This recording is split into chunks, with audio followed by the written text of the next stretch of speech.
Hello, everybody, and welcome to the Game Warrior. My name is Jason. Sit back, relax. We're just going to talk. Me and you. We're going to talk gaming. Specifically, we're going to talk A Song of Ice and Fire Tactics, a tabletop miniature skirmish game.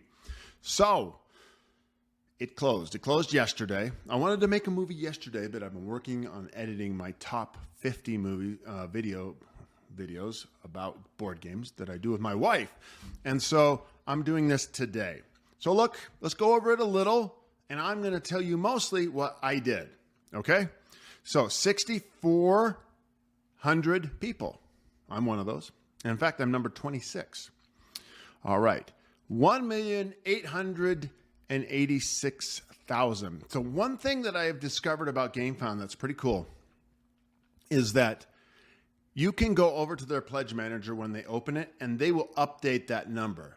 So CMON will make even more money than that. I always used to think that was about it, but they can make up to as 50% more, maybe even more sometimes depending on the game.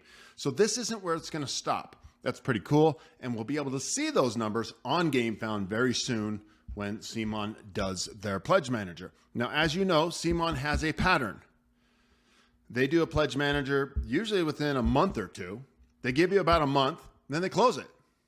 Boom, they're going all the way forward. Even if the game's delayed, they don't open that thing again. It must be a business decision, if you ask me. It must be like, let's just not mess around with this. Let's keep it cut dry. You miss it after that, you miss it. And so a lot of the times I like to go low with these guys and then wait to the pledge manager to have to increase it.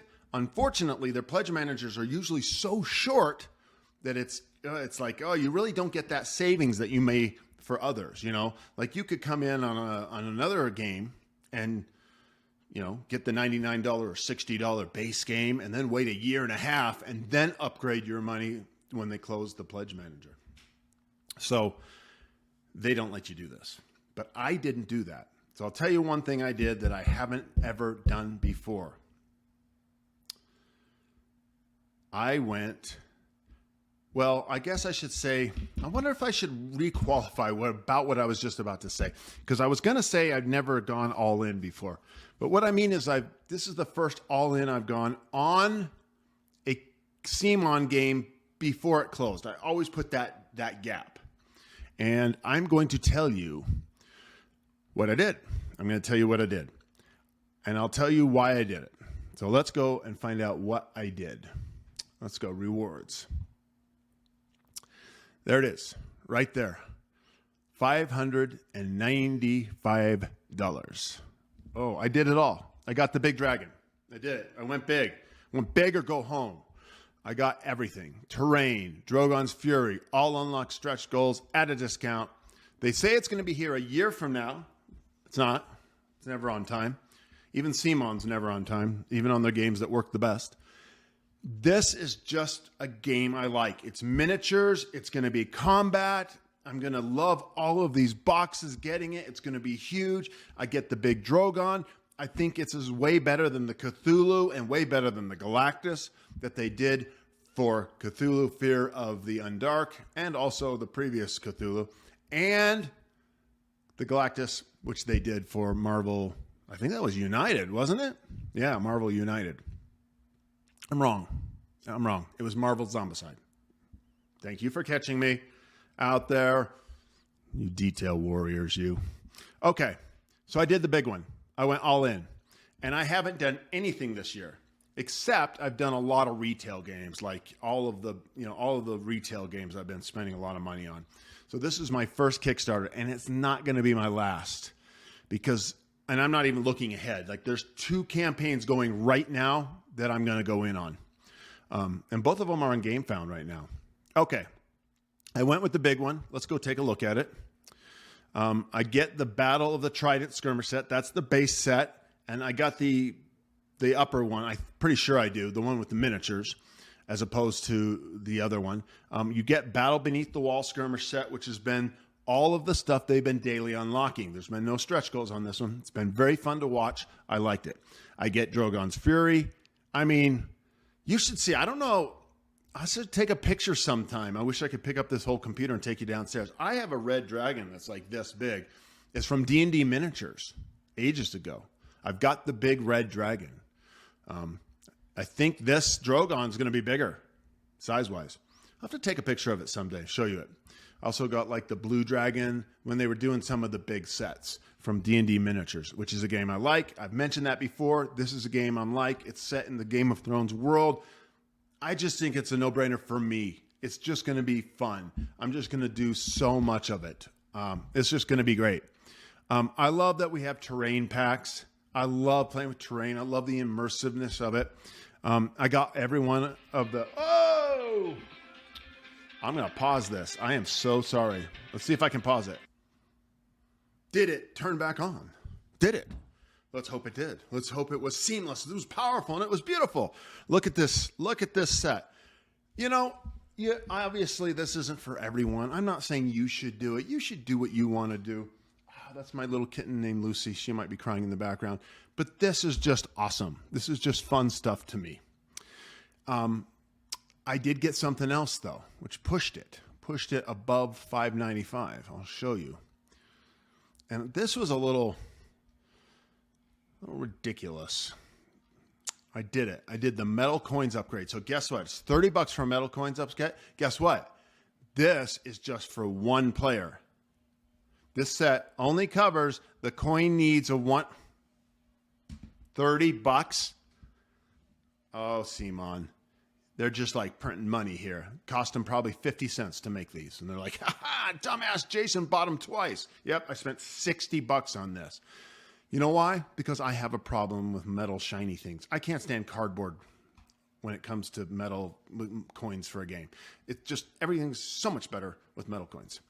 So I probably could have waited and found someone to sell these on Etsy or something, but I did it. I backed it.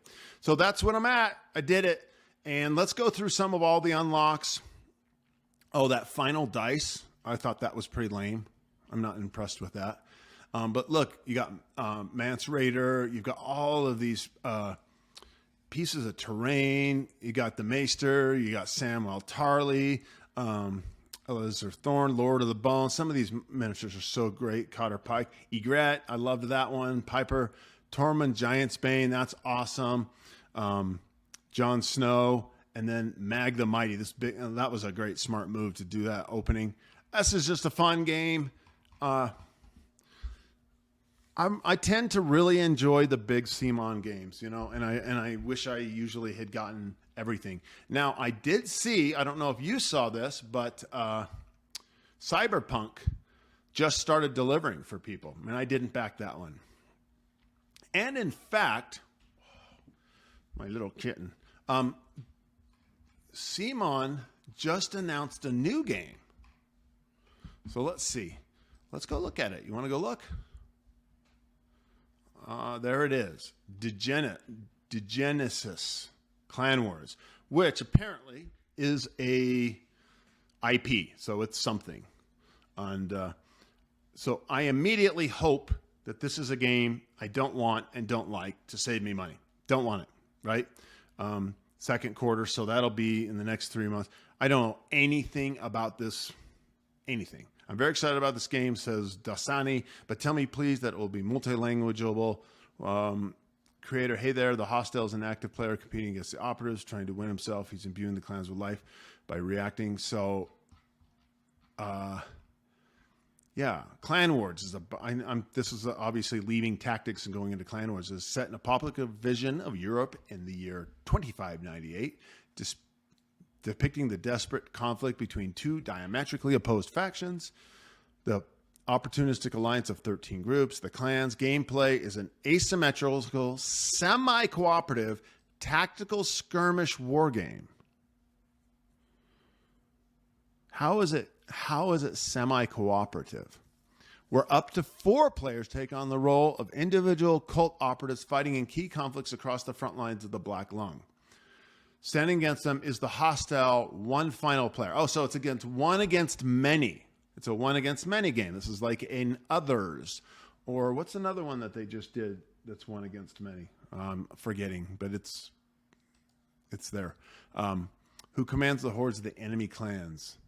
The gameplay is fast. Sense built an easy to pick up system. Still grants more than enough depth to allow the day. Okay, so I don't have any connection to this like I did, but it is a one against many. That might be fun. I did like the others. And so I'll tell you what I'm going to do with this. I'm going to look into it and watch the gameplays and see how the game plays. This is one of those ones where I really need to see that. I really need to see that. All right. So you can stop watching now if you're done with Tactics or Degenesis. I'm going to talk a little bit about the weekend, and I got some fun things coming up. So this weekend, I'm doing some work, my outside work, my other work that I do. And then I probably won't get to play many board games. I might Sunday night. But last night I stayed up and I played the prologue of Primal on my kitchen table, which I'm having to tear down because I have people coming over for the weekend. That was fun. I won, though I cheated all over the place. Like I forgot rules and all sorts of things. So I'm going to do it again with the other two characters. And then eventually when my all-in stuff comes, there'll be two more characters, and I'll take those two through. So I think there's 6. And so right now that's where I am with that. That was fun. I did have a little bit of wonkiness with the hit point system, and it just seemed weird to me, like it was more complex than it needed to be. And I don't know why they did it, but they did it. So we'll see if there's like there's a friend of mine online, and I don't know if he's watching this, but his name's Robert, and I've complained about certain mechanics once in a while in certain games, and he's gone, oh, no, look at what they were doing, and there's this like intelligence behind it. So maybe that's why they're doing it. You know, like every single monster has 10 wounds it can take, but then it has different ways to deliver those wounds. You have to get a certain number of hits before you go over and deliver a wound. And so it's a weird way of doing things, if you ask me. It seems like just give them hit points. I don't know why you wouldn't do that, but maybe there's a reason. So I got Primal. I have then a super busy week. So I've got a couple things I need to get ready. And then Wednesday night, I'll be going to Salt Lake, which is close by, and I'll be going to SaltCon for 4 days of gaming. Four days of gaming. So we got a list of games I'm going to take to the swap meet and sell. I'm going to take a list of games that I want to play and teach and play. And some friends are coming. We have 2 different pairs of friends, so different couples, maybe 8 of us. So that'll be really cool. I sprung for a private room, a private table. So we have a private table the entire time because the spring SaltCon is bonkers, so busy. Oh my gosh. But so we sprung from, we're all going in on it, and I stay at the Hilton right there. It's amazing. And then something else is happening that weekend that I want to talk to you about. Dune 2. Jenny and I watched Dune 1 last night and finished it. Oh my gosh. And I liked that movie the first 3 times I saw it. I liked it so much better the 4th time. It's just so good, so well done. Denis Villeneuve is a genius. He's just done it. And so I'm so looking forward. Somewhere over the weekend, not this weekend, but the next, we plan on seeing Dune 2, and really, really excited about that. Then guess what? I got, there was an offer put up. Alex Radcliffe of Board Game Co., everybody probably knows him. He put up a little ad that said, hey, I can't make it to Dice Tower West, which is a convention I've always wanted to go to.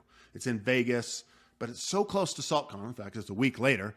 It just never made sense, right? Just go to SaltCon. You're closer. It's cheaper, whole thing.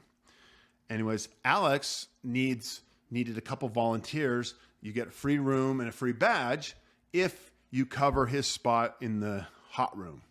And there's 9 different games that I'm supposed to kind of be overseeing, most of which I don't even know. One of them, though, I can tell you. I'll show you right here, is Dante.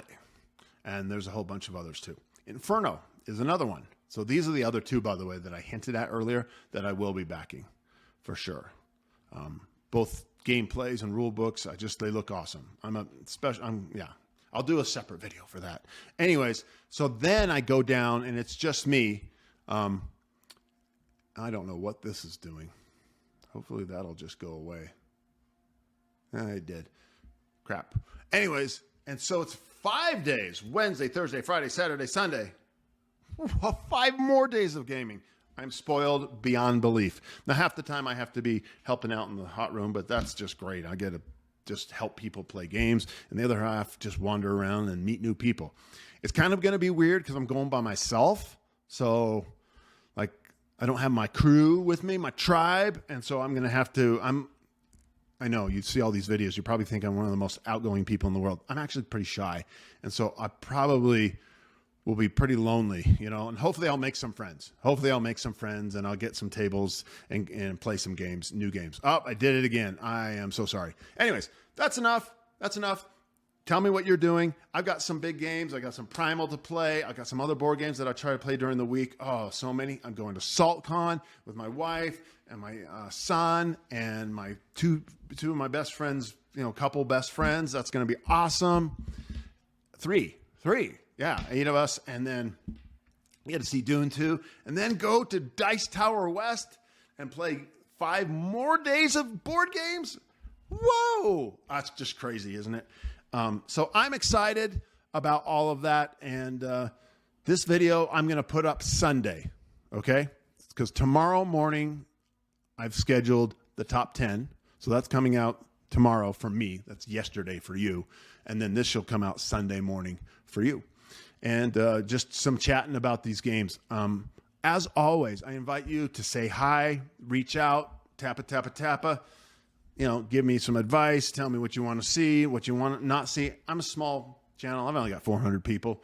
I don't have designs to be the next big Alex Radcliffe or anything like that. I'm just sharing something I love. I've been doing a lot of thinking lately in my life. Like, what do I really, really love? What's that deep passion? And boy, board games are a passion. It's a fun passion. It's not like the passion to save the world because it's a little different. It's just so it's so interesting to me. Like, I'm so in it. Like, if you knocked on the door right now and said, hey, I've got Dwellings of Eldervale. Let's set it up and play. I'd just get excited. Whatever game. And that's not true. There'd be some games that go, oh, I don't want to play that. If you brought Carcassonne or Ticket to Ride, I'm done with those games. Done. Okay, everybody, I've talked enough. Feel free to reach out. Let's get to be friends. If anybody listening to this is actually going to Dice Tower West, that would be really cool. That would be like a magic synchronicity, and it would be really cool to meet you. Or even crazier is if I see you in SaltCon. Okay, till next time, this has been Jason from The Game Warrior. I love games.